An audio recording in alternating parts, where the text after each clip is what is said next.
Welcome back, folks, to the WP-Tonic show. This is episode 937. We got a friend of the show. We got Katie Keith with us. She is the founder and CEO of Barn2 Plugins. Very successful female entrepreneur in the WordPress space and a straight talker in general. So would you like to quickly give us a 10-20 second intro, Katie? Sure. Yeah. Thank you so much for having me. Like you said, I'm Katie Keith. I'm founder and CEO at Barn2 Plugins. We mostly specialize in WooCommerce, although we're not exclusively WooCommerce plugins. And I'm from the UK and I now live in Mallorca, Spain. Yes, I'm not envious, Katie. I'm not. And I've got my all-patient co-host, Kurt. He's here this week. He has returned from his conference, what he was up to last week. Kurt, would you like to quickly introduce yourself to the new listeners and viewers? Absolutely, Jonathan. Thank you. My name is Kurt von Annen, and I own a company called Mañana No Mas. We focus largely on membership and learning websites. And besides working with WP-Tonic, I work with the great folks at Lifter LMS. And in this episode, we're going to be asking Katie about how she got into the world of WordPress, what she sees as some of the opportunities and challenges in the next 18 months for Barn2 Plugins, what she thinks about some of the comments from Matt around DHH, David from Ruby on Rails, that blew up a little bit, and a lot more. It should be a great discussion. Before we go into the meat and potatoes, I've got a message from one of our major sponsors. We will be back in a few moments, folks. Hi there, e-commerce store owner. At Omnisend, we help more than 100,000 e-commerce customers just like you sell their products. We're an all-in-one email and SMS marketing platform that helps you reach your customers, grow your audience, and increase sales. In fact, our customers have seen incredible results with Omnisend, averaging $72 in revenue for every single dollar spent. And if you ever have a question, our award-winning customer support team is available 24/7 every single day. That's one of the reasons we have more than 6,000 glowing reviews and ratings all across the web. So get started with Omnisend today and start growing your business with better email and SMS marketing. We're coming back, folks. I also want to point out we've got a great curated list of the best WordPress plugins and services, plus some great special offers from the major sponsors. You can get all these goodies by going over to wp-tonic.com/deals, wp-tonic.com/deals. What more could you ask for, my beloved tribe? Probably a lot more, but that's all you're going to get from that page. I'm sorry to disappoint. I've made a career of it. So, Katie, let's go straight into it. So, how did you get into the kind of semi-crazy world of WordPress and plugins? What was? No, I read up your LinkedIn. I know you did your degree. I think it was in philosophy. And, philosophy and English, not yes, tech. No, and then I think you worked maybe for the National Health Service in the UK. I'm not sure. It was more social care, so it was local government fostering and adoption, finding families for children that didn't have a family. Oh, great training for WordPress then, isn't it? Absolutely. Well, it's probably very appropriate, especially at this time. I did their Google ads. I did their website. It was very good training. Yes. Well, I was concentrating more on the human side, the dealing with stressful situations. See, my beloved tribe. Katie gets my humour. I think some Americans get it, but they struggle. Katie, you seem to get it straight away, don't you? No, that is a definite thing. Americans don't understand all my language either. No, I think it's more deeper with me than my language. There we go. So, can you tell us how from that background did you get into the semi-crazy world of WordPress then, Kate? Well, at the time, I didn't know there was even a world of WordPress, certainly a semi-crazy one, or even when I got into it, I didn't know there was a community for literally years. But going back a bit, my husband, who I met at university, was a software developer. He was doing computer science. So that's a lot more of a clue to where we would end up than my degree in English and philosophy. So all through our 20s, we had normal public sector jobs, and we're kind of frustrated with the lack of flexibility you get from working in a large organization. And we would talk endlessly about how we wanted to start a business together. We kind of believed you needed a big idea to start a business, and watching TV shows like Dragon's Den, which is called Shark Tank in the US, and thinking you need to have a big idea. So that kind of put us off. And then eventually my husband, Andy, got so disillusioned with his job that he ended up quitting to work freelance. And we started a business together, which I kind of did part-time while supporting us both on my salary, and he was full-time. And the business we decided on was web design, because that he was a software developer, but that felt like an easier route to entry because anyone can set up as a web designer. So he taught himself those skills, which weren't exactly what he'd done. And also that combined my skills with marketing and that kind of thing. And so I could communicate with the clients and do the copywriting and the SEO. So we did that and discovered WordPress just as a tool to build the websites. We didn't know anything about open source. We certainly didn't know there was a community around it. It was just a tool that we'd come across. So that all stuff all came later. All right. So what led to the plugin side of it? Yeah, so we did the websites for a few years, and we started hiring freelancers to help us with them. And we didn't really like the idea of having a proper team and becoming a big agency and managers and all of that. We thought that would take us a bit more back to our roots of large organizations, which we didn't enjoy. So we thought, okay, how can we scale more than this in a way that won't require being a big company? So we thought, okay, WordPress products looks like a good idea.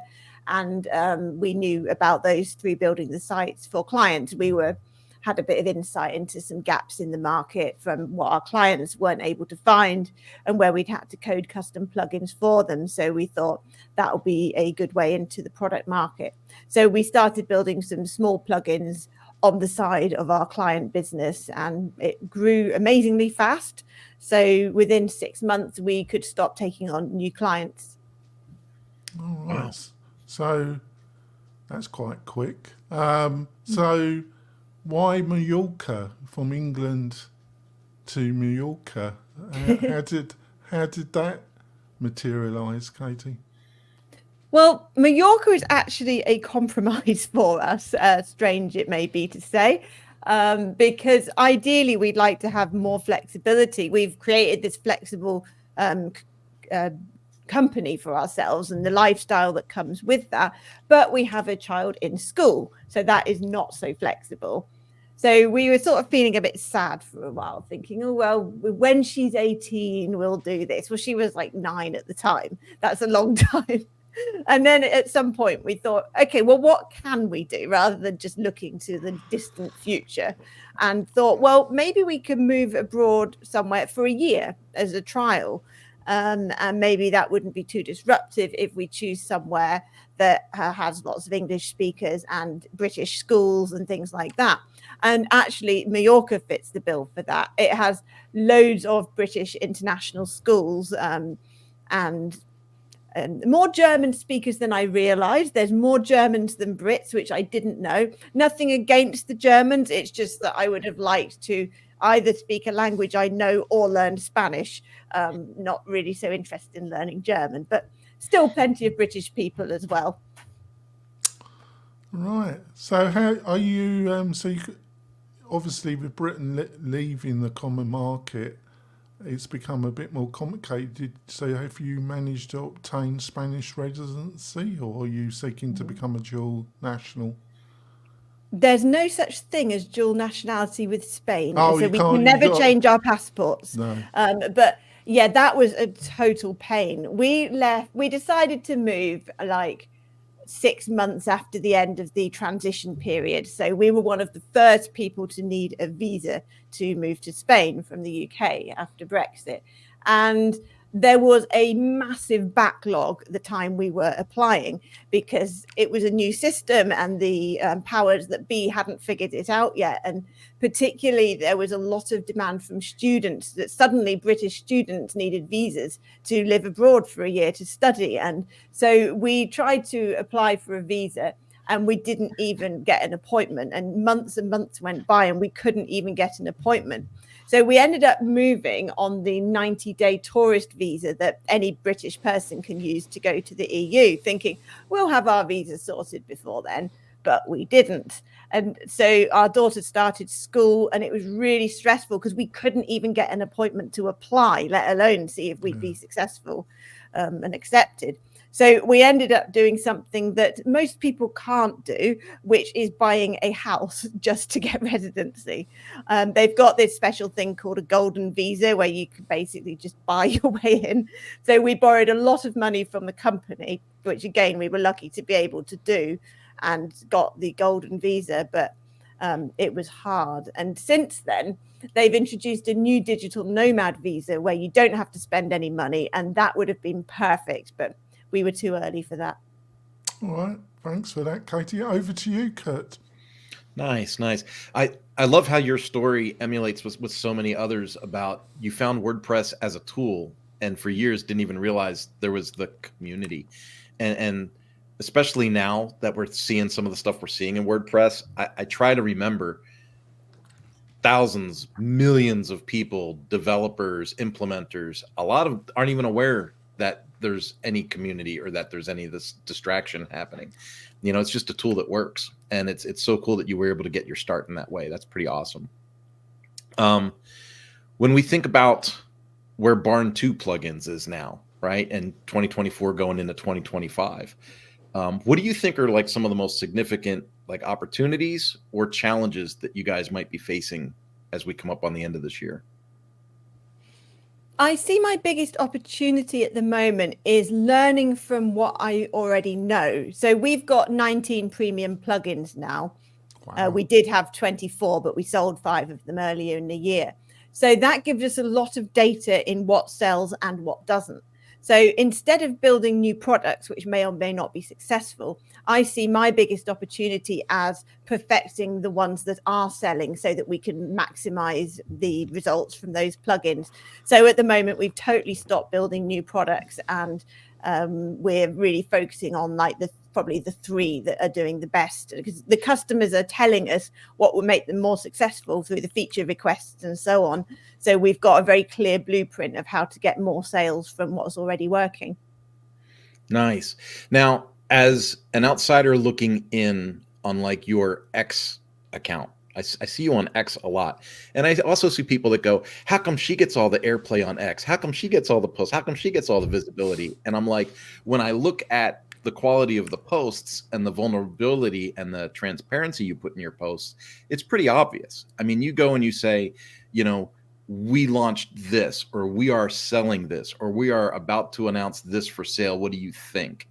And you really put it out there. Have you found that to be a really great asset for you in some of your decision making and how you look at these challenges, or is X more of a distraction for you? It's kind of both, because it's definitely a distraction, obviously, but I get so much out of it, which I never anticipated when I joined exactly 2 years ago. So I'm pretty new compared to most of WordPress community on it. And I basically treat it like a free business consultant. So if I need to research a new tool or something, I just tweet about it, and then everyone tells me what they're using and makes recommendations. If I'm looking at making a change to my website and I've got maybe two designs to compare, I ask people to vote, and I just get all this free advice. And it's not from random people particularly, because the Twitter community is it consists of very experienced business people in the WordPress space. So I'm getting a lot of good, relevant advice, which is amazing. And it seems to benefit me and build me a following, and people are saying, oh, she's so transparent, I really applaud that, when actually I'm really taking a lot from it and using it as a tool to grow my business. But I hope it helps other people as well, because it's all public, obviously, and other people can learn as I'm learning. Yeah, when I look at your account there, I think to myself, this is an excellent case study on how social could be a useful tool rather than, a cesspool of nonsense. So I think you've done really well there. Jonathan? Yeah, you said you kind of pruned this quite extensive library of plugins. You recently sold 4 of them. What was that process like, and is there any advice that you could share to the audience that you learned through that process, Katie? Well, that follows on directly from our previous conversation, because I found the buyer simply by tweeting for advice about how to go about finding a buyer. So I just said, I'm thinking of selling some of my plugins. Anyone got any We did advice? rehearse this, folks. It's just I know. I know, that just was perfect. And actually, Max Rice doesn't even really use Twitter. He's one of the founders of SkyVerge, who sold to GoDaddy, and they've recently set up Kestrel. So they're big players in the WooCommerce space. He doesn't even really use Twitter, and yet somebody told him about my tweet, and he was looking to acquire some WooCommerce plugins. So he logged in probably for the first time in ages and replied and said he was interested. And that did actually lead to a sale of 5 premium plugins and 2 free ones, which they now own. So just through a simple tweet. So what led to that decision to dispose of those particular plugins? Was it just purely a financial decision, or was it more complicated? You just didn't feel that they fitted in to the other plugins?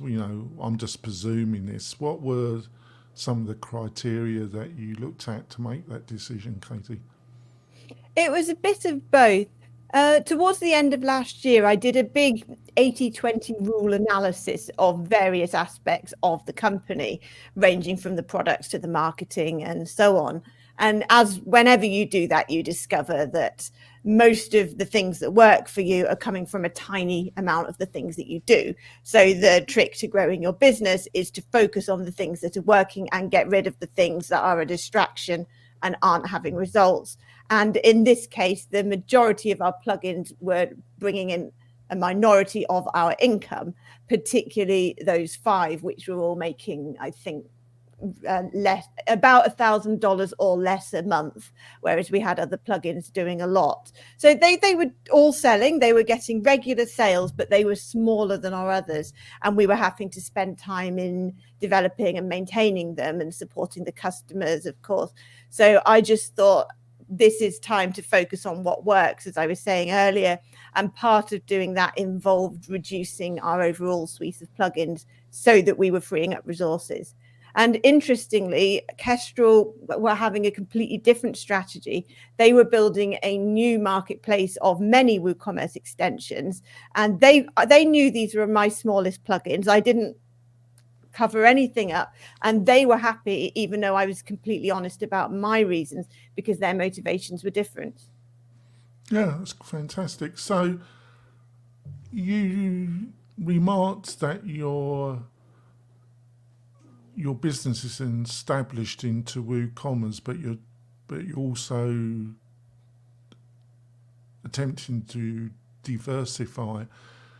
Can you explain why you want to do that? Because some people would say that by doing that you might lose focus on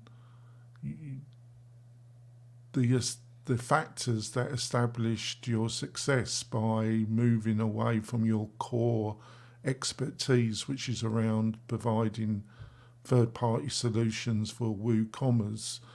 You probably discussed this yourself. But why did you still make that decision that you're going to attempt to slightly diversify, Katie? It's not so much as an attempt as just what has ended up happening without a plan. So our biggest plugin is Document Library Pro, which is not for WooCommerce. It just lets you build a document library on any WordPress site. And our WooCommerce specialism wasn't really a planned thing. It's just that apart from that plugin, particularly the ones that sold best for WooCommerce, so we produced more of them. But in a way, our roots are kind of table plugins, because I think our second premium plugin was a dynamic table plugin called Post Table Pro, which basically lists any custom post type in a searchable table. And then that led to the development of other plugins, because lots of people wanted to list WooCommerce products in a table with add to cart buttons and things. So we then created our WooCommerce product table plugin, which helped us to get into the WooCommerce side of things. But the other big use case for Post Table Pro was people wanting to list documents in a table, which looks just like the product table, but it's for documents with download buttons and preview links and things. So we created our document library plugin. So interestingly, our two big plugins that are in different areas are both table plugins. So that led to this weird lack of identity in the business, where most of our successful plugins are WooCommerce, but we've got this really successful document one as well. So what's your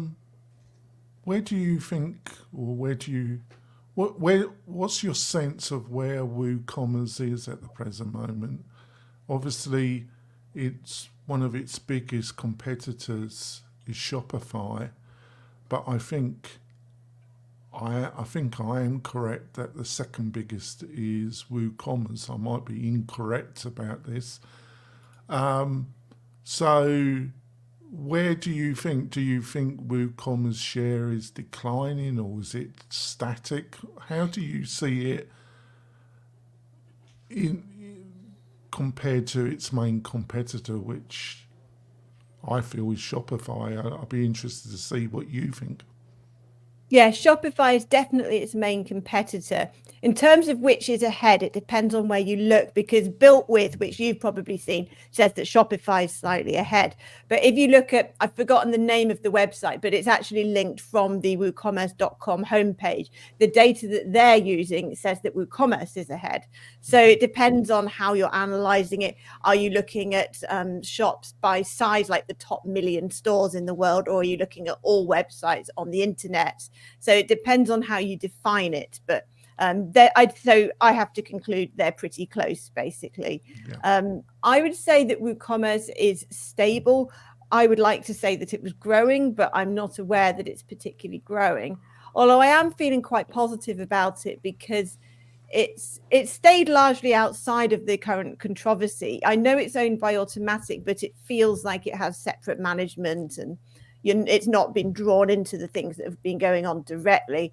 And I know quite a lot of people that are decision makers at WooCommerce, and that they're doing really good work, and they're looking at things like what makes Shopify so successful. Even upcoming competitors as well that are smaller but are doing good work, they're analyzing all of that and thinking, how can they make WooCommerce the best it can be? So I'm feeling quite positive about the professionalism and growth of that in the future, although I don't think it's growing in numbers right now. What do you think are one or two of the biggest weaknesses of the WooCommerce platform at the present moment then? The biggest weakness, which I'm struggling with, is actually WordPress. Because WooCommerce has to be on a WordPress website, which means that it's subject to things like the Gutenberg project, which is taking a very long time, has some usability problems, which most people would accept, or a lot of people would, and things like that. So, for example, it has to be part of the WordPress admin, which I would love to see modernized and redesigned, so it looks something more like Shopify in the back end in terms of the clean, modern look and so on. And some projects at WooCommerce are kind of struggling to progress because they're subject to, say, the development of blocks in WordPress core and things like that. So however good the work at people at people at WooCommerce are doing, there are some obstacles because they are dependent on WordPress. So it's important for WooCommerce that the WordPress project is going in the right direction and moving quickly, and that the blocks keep being developed and aren't just in experimental mode and all that kind of thing.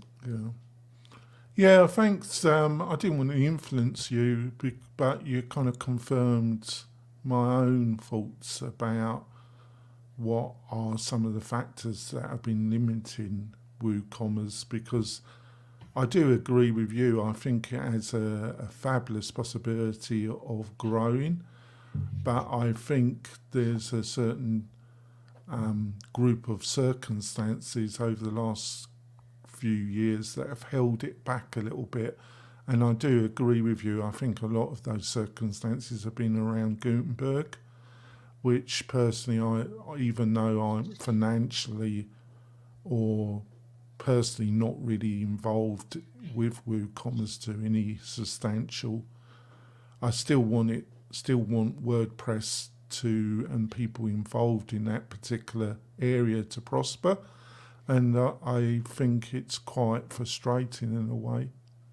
So I think we've had a great discussion so far in the first half. I think it's time for us to go for our break. Katie's been very direct and precise in her answers as normal. I've tried to stop me from wandering away on my WordPress weave, as I say. I think I've been quite effective in reducing the weave, folks. We will be back in a few moments for the second half of the show, folks. Tired of hosting providers that can't handle high traffic loads? Conversio is here to help. Our platform can handle any amount of traffic, all without slowing down or crashing. With immediate Slack support, performance optimization, and a team that thrives on resolving technical challenges, your e-commerce business is in safe hands. Learn more about Conversio at conversio.com. This podcast episode is brought to you by Lifter LMS, the leading learning management system solution for WordPress. If you or your client are creating any kind of online course, training-based membership website, or any type of e-learning project, Lifter LMS is the most secure, stable, well-supported solution on the market. Go to lifterlms.com and save 20% at checkout with coupon code podcast20. That's podcast20. Enjoy the rest of your show. We're coming back, folks. We've had a great discussion with our friend Katie, a true WordPress entrepreneur. Before we go into the second half of the show, I want to point out that if you're looking for a great hosting partner, why don't you look at what WP-Tonic has to offer? We specialise in membership and Buddy Boss development and hosting for your demanding clients. We provide everything that your client will probably want, which will make your experience of building those type of websites a lot easier. We also got some great plans for you. To find out all about what WP-Tonic has to offer, all you have to do is go over to wp-tonic.com/partners, wp-tonic.com/partners, and we'd love to build something special together. Over to you, Kurt. Well, I think this part of the conversation drives more towards that, just kind of that open source topic. Katie, I don't know if you're familiar or not, or if you went through the link, but did you see the post from DHH, from David, about, taking less than what you create, right? His whole idea about Ruby on Rails and how rewarding it was to see giant projects built off of his work without really becoming a billionaire on his own. And then, of course, the response from Matt to that. I don't know if you saw the original response and then the redacted response. But did you have any opinions, kind of like on on kind of those thoughts on open source and where we're all working right now? Yeah, I thought the original response from Matt was very unfair, and that's why he redacted it. It's just personally insulting to David. It just wasn't professional, was it? To insult him as an individual and to say he wasn't successful enough, which many people have since pointed out have missed the point, because open source is about creating something bigger than yourself to enable other people to then find success. So your own personal wealth isn't the only factor in assessing your success in building an open source project. So I thought David's points were very valid. Yeah, when I read David's post, I don't know David really, I just know of him. It just seemed like super humble, super to the point. It was short, it wasn't long, it wasn't a giant pat on the back to himself. It was really like, I'm kind of thankful. Like I picked up this vibe. Like I'm just kind of thankful. A lot of cool things happened. Shopify, went and named all these things that are built on his product. And it's, for me, I don't have the experience that you have in development and stuff. So when I see things like that, especially from founders, I'm always kind of awestruck. Like, wow, you built something really awesome and it became incredible, right? And then you see someone kind of come along and poo all over it. And part of me felt like, wow, what an incredibly harsh, unprofessional thing to do. Like you get critical. And then there's another soft spot in me that's like, imagine the pressure that Matt's under running the whole show and the critique and the comments that come his way. I just, I try to have a little bit of leniency for everybody and everything. And I'm just not sure what direction we're going in. Are you hopeful on where things are going to go with WordPress right now? Or are you kind of throwing the balls in the air and seeing where they land? I am concerned that some of the actions will have an impact on people wanting to use WordPress, particularly at the agency and enterprise level, because of the way that Matt has been acting, and I have said this to him both on the phone and on Twitter, I believe it will cause some people to lose confidence in WordPress as a platform so that they don't see it as such a reliable option to build websites on. Therefore, they might build fewer websites, which affects my business, of course, because I need people to be building WordPress sites and using my plugins. So I have expressed my concerns directly to him, and he's aware of that. He doesn't seem to agree with me, and it is a really nice argument that WordPress is incredibly strong. And I've seen a lot of that through the community and the strength of that. Even the fact that probably at least 95% of people that I've seen writing, and maybe I'm in an echo chamber on Twitter, but I think it's a wider WordPress circle and not just people that have the same view, but people do seem united actually in certain ways, and when they think something's acceptable or not, with a few exceptions. So I'm seeing this incredibly strong community, but then a lot of people are being really negative about the future of WordPress and saying that Matt's completely destroying it. No. And I feel that it's bigger than him. Yeah. He doesn't even have the power because it's got a life of its own. So I'm concerned he can do damage, but I don't think he can destroy it because it's way beyond its tipping point. It's the biggest web building platform in the world. So it's not going anywhere, even if some people do get put off using it, even temporarily. Nice. Thank you for your feedback. Jonathan? Yeah, I think you made a fabulous point there. It's one of the things that rubs me up a little bit by Matt's language. He should take great pride about what he managed to build, but he didn't build it in a vacuum. He built it with the contribution of hundreds of developers and hundreds of other people in the WordPress community. And I'm sure he doesn't really mean this, but I hope he doesn't, Katie, but you do get the impression that he thinks through the language that he chooses to utilize that he is the singular driving force of WordPress. But that isn't the case, is it, Katie? Do you think I'm being a little bit unfair, or do you think... He's the creator and he has huge power. He's not the singular driving force. He doesn't have full control over what is also an independent ecosystem. Is that fair? Yeah, it's more of a stylistic way that he has chosen to communicate that I think is a little bit unfortunate.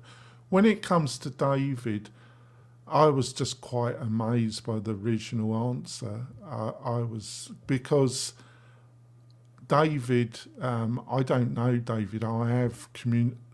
We have exchanged some messages because he has provisionally agreed to come on this podcast in the new year. Hopefully he won't change his mind. He's made it clear that he doesn't want to discuss his discussions with Matt at all. And I totally understand that. But for David, I thought his post was quite calm and collective, because sometimes David can be extremely direct. I don't agree with everything David says, because I don't actually agree with the way that he runs Ruby on Rails and the Ruby on Rails Foundation. This benign dictatorship, that it's not a democracy. I do understand where he's coming from in some ways, that it's not a kind of political country or county or state election kind of organisation. But on the other hand, it is open source. And when people use the language of benign dictatorship, it just rubs me up the wrong way. It just really rubs me up really, really the wrong way. But I thought was you taken aback by Matt's response to what I thought was a quite mild-mannered critique from David, actually? I would say that yes, because I've seen him be like that recently, but that would be against WP Engine and Silver Lake, his targets in this campaign. So I was surprised. I suppose I was a bit surprised, but then he has also been quite rude to some people on Twitter, for example, and blocking people on different Slacks and so on. So it seemed over the top to me, particularly to respond in such a passionate way against what was quite a measured and reasonably written article. But actually, the more I think about it, I can't say it was surprise. It was just like another more of the same, really, because I don't like the way he's talked to some other members of the WordPress community recently. Yeah, also this thing about blocking, I just don't. There are some people that I won't follow. It's very few people that I've totally blocked because I just don't believe in it. They really got to, obviously it's a personal choice, they really have to come out with some really extreme comments. But in general, I am disappointed in him blocking people on WordPress. He's been at it on WordPress.com, isn't it? The profiles and various other. He's been on. Is that .org? .org, isn't it? He's been on a bit of a charge with the blocking, hasn't he? Yeah, that's the thing. Some people have been personally insulting to him, particularly things like questioning his mental health. And if somebody says that, then maybe I can accept that that's personal and they should be blocked. But I have been told that other people have been blocked for things like doing a clown emoji in response to his ACF announcement. And then they report they've been blocked. And if that is the reason, then that seems like a bit extreme. Well, that's so intellectual, isn't it? To send him a clown emoji, isn't it? There were dozens of clowns. It was hilarious, but because people don't know how to express. You're showing your English, Katie. You've got a deliciously dark sense of humour, like me. Kurt just goes white sometimes when the stuff that comes out of me, but it's very English. It's a bit like Katie, really. See, Kurt. I can handle it. Over to you, Kurt. Well, the next question is, it's kind of awkward for me, right? So it says over the last couple of years, we've seen the WordPress professional community engaging with the leadership of WordPress in kind of a the way it's written is like a semi-public lie, right? But I kind of liken it to, I think about people that get paid $250,000 a year to work on the homeless crisis in California, right? If they fix the homeless crisis, they don't get 250 grand a year anymore, right? So that's like that kind of a lie. So when I think about it, attending WordCamps and being part of the WordCamps and talking about the different cultural and community efforts of WordPress, do you have like a sensation of participating in the WordCamps and being part of the big show, and then understanding that it is meant to be open source and part of the common good and all those kinds of things? Or do you think it's largely driven by finance and politics? I think probably both, but I think most people know that that there are. Oh, people can I in just charge. butt in? Can I just butt in for a second? I apologise, Kate. Can you understand why I drawed up that question, or was you puzzled why I decided that we were going to ask you that question? I don't know. I mean, this is your show. I know how it goes. Yeah, but I'm such a weave, aren't I, Kate? You know, I'm all over the place, aren't I? Yeah, but I think that it's not so much a lie. Everybody knows that organizations are complex. Everybody knows that there's the profitmaking.com, which is closely linked to the non-profit foundation. I didn't know how .org was owned until recently, so that was interesting. It was, wasn't it? It was a bit of eye opener, wasn't it? That's a bit scary. It feels like that should be owned by the foundation, as I assumed it was. But I mean, he's entitled to own a domain, of course, but it's very important, that particular website. But in terms of the stewardship, I think people know that while it's sort of a democracy, there's still somebody at the top making decisions. We've known for years that the Gutenberg project had a particular direction that had been set from above. It was 2 or 3 years ago that there was a lot of debate about what the they thing. It was, who are they that make the decisions? And there was debates about lack of transparency. So I don't think any of that has changed. Therefore, it's not so much a lie as just people questioning how it's maybe run. a lie is too strong a word. What I meant, there was a kind of, it seemed to me there was a kind of influence that it's all open and we're all WordPress and we're all so open. And he does go on podcasts. I'm not sure he'll ever come back on mine again. Hopefully he would decide, but but that's up to him. I think I've tried to be fair about the situation, and I certainly haven't personally attacked him.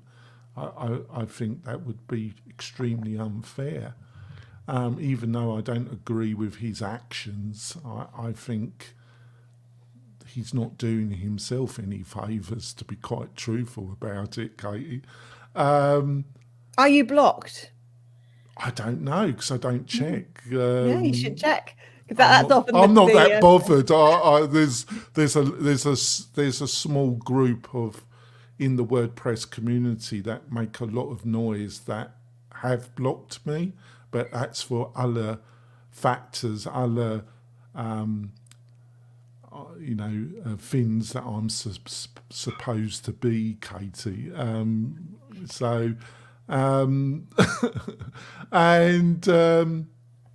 Get back to it. But there seemed to be a collective. It's just me, Kate. I just wanted to confirm if you thought that I was onto something or I'm totally deluding myself. There seemed to be this narrative that was promoted by Matt and other people that it's all open, and it kind of sucked in people that they just presumed it was this cooperative open source. But then when you've had this, what I call the hand grenade explode, him with WP Engine, he owns everything, he controls everything. It's not this particularly open community. It's open to a certain level, but then it's totally controlled by one individual. And I see that as a total paradox. what's your own response to what I've just outlined? I think the most shocking thing has been advanced custom fields, because that was .org using something that was always in their terms and conditions to take ownership of a plugin on there. And they've described it as forking it, which there are processes for, but it's a very grey area because of taking the existing users and the listing and all of that stuff. So I think that is the thing, if you want to look for a lie somewhere, that they might do that because they're in a legal dispute with the company that runs it. They have taken ownership of that plugin, and they said there was precedent for that with other plugins in the past. But as far as I know, that it's only been used for, like, if the plugin had been abandoned, they might have taken it over or something. As far as I can see, this is new territory that people are surprised by and feeling concerned by for their own plugins. Yeah, I suppose the other thing is that, like David, it is Ruby on Rails. He gave it to open source, but he makes no... there's no miscommunication about that he runs Ruby on Rails. He is a benign dictator, and that's it. And if you want to be part of the Ruby Rails community, he's running it, he owns it, he runs it, it's open source. Where with WordPress, there seemed to...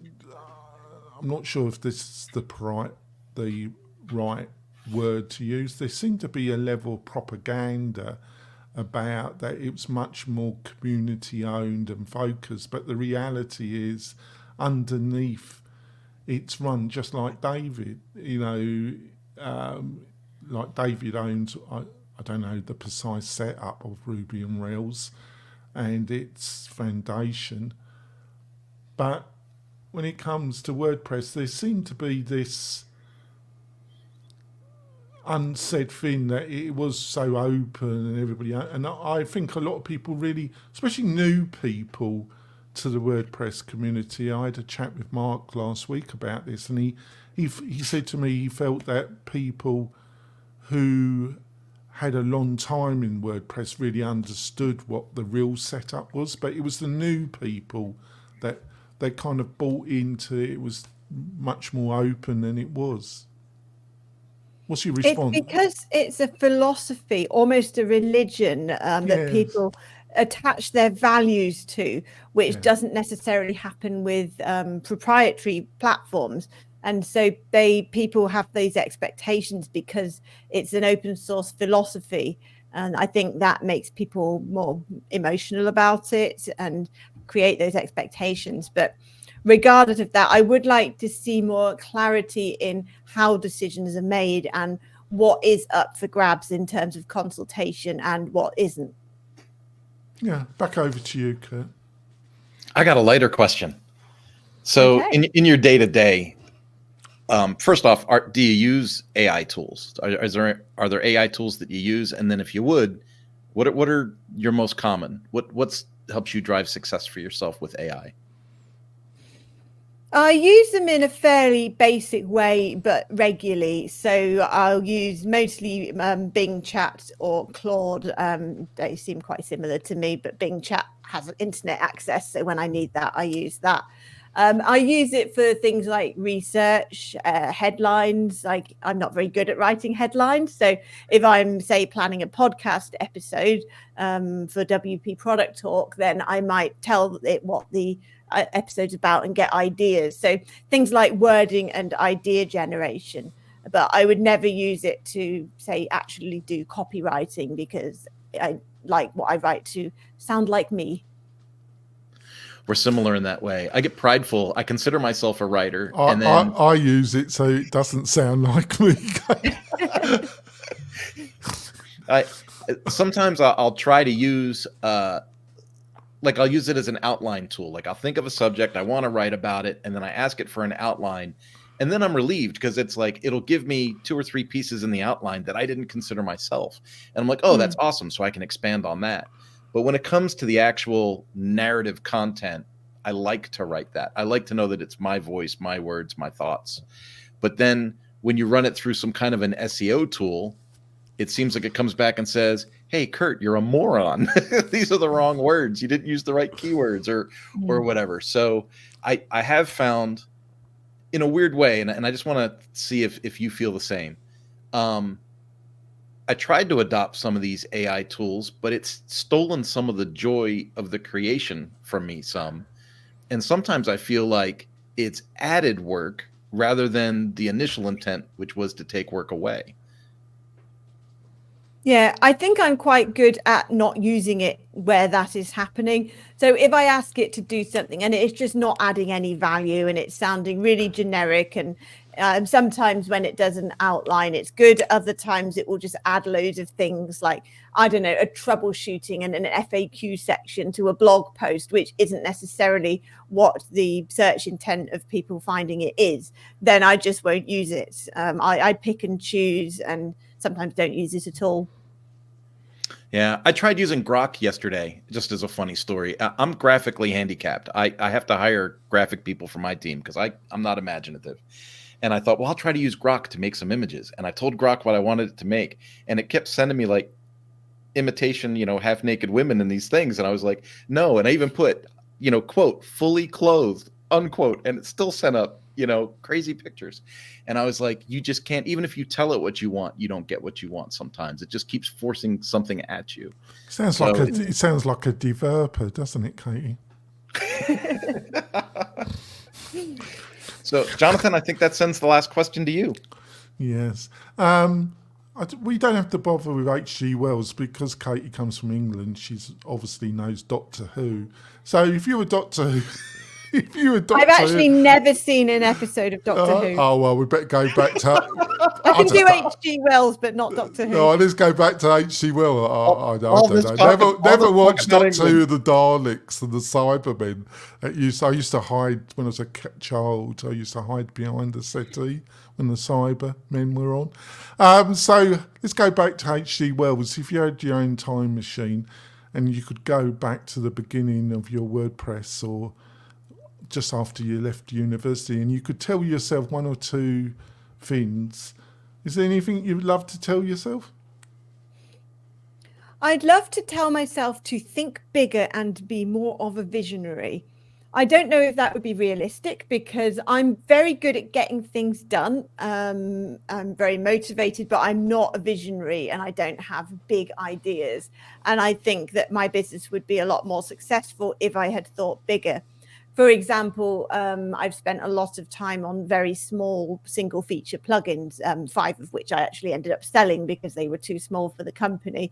So I should have spent less time on little ideas that were never going to be huge sellers and more time on the things that had huge potential, which required maybe more confidence because they were more competitive. Oh, I'm the opposite. Kirk will guarantee... I'm full of all sorts of crazy ideas. They know, Kurt. Yeah, they come quick and fast, all over the place. We're old Kirk. He's so different. Yeah, I'm a squirrel, Kate. So, but I can focus when I want to, Kirk, can't I? Is that true, or am I deluded? You can, especially on this latest project. Doing good. I can focus when I want to. It's just I don't want to. It's the weave, Katie. It's the weave. I'm a dyslexic, so it's all about my thinking patterns are a bit unusual, Katie. Well, the trick is to partner with people who are different from you. So I should partner with a visionary, which I haven't done, and that kind of thing. Well, you've got a very direct communication methodology, haven't you? Very direct, aren't you, Katie? Which I like myself. So, how can people find out more about you, Katie, and what you're up to and your insightful views, which you've shared with us in this episode? I think it's been a great discussion and you have brought some great common sense views to, the old WordPress community are getting a bit hecked up, but I think you've brought some great common sense, Katie. How can people find out more about you, Katie? Well, for that kind of thing, you can find me on Twitter at Katie Keith Barn2. And for the company side of things, it's barn2.com. Fantastic. And Kirk, how can people find out more about you and what you are up to? Anything agency related would be Mañana No Mas. I'm branded really well on that. So anything you find online that's Mañana No Mas typically leads to me. And then I'm the only Kurt Von Onen on LinkedIn. So if you just want to make a connection person to person, LinkedIn's my jam. That's fantastic. And we love your support. You know, if you're really generous, why don't you go over to iTunes and leave a review, good or bad, I don't care. Or go over to the WP-Tonic YouTube channel and comment on this discussion or any of the others. That would be fantastic. We will be back next week with another great interview. We've got some great guests in October, plus November, and then we're having a break in December because I'm feeling a bit burnt out. So, but we will be back in the new year, which is coming rapidly. I can't believe it. We will be back soon, folks. Bye.